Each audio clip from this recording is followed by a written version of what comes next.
a balm in Gilead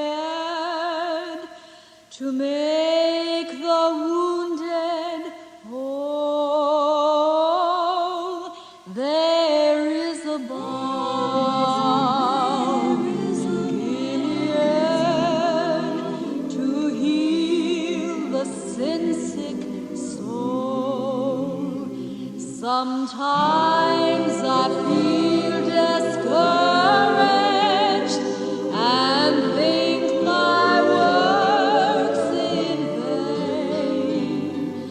But then the Holy Spirit revives my soul again. If you cannot preach like Peter, if you cannot pray like Paul, you can tell the love of Jesus and say He died for all. He died for all. There is a balm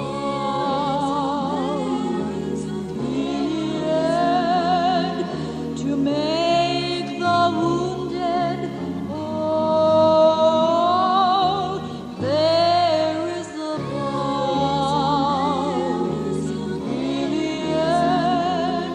to heal the sin-sick soul.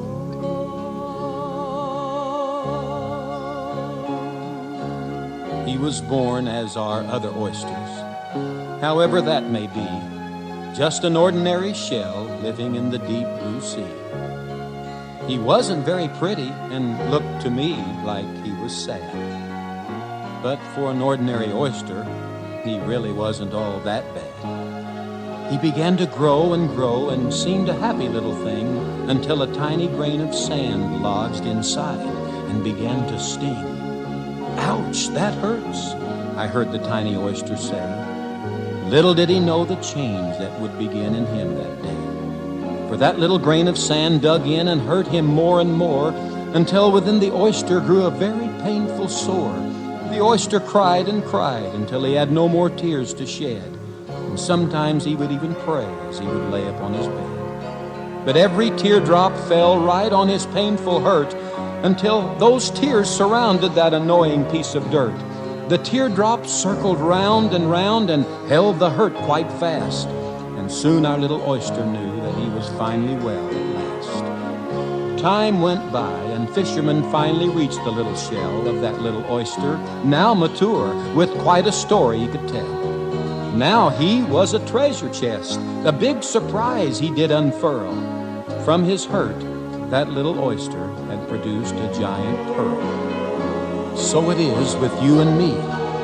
The hurts come day by day, but God has built within each one a very special way to make our weaknesses our strength, our hurts a way to Him.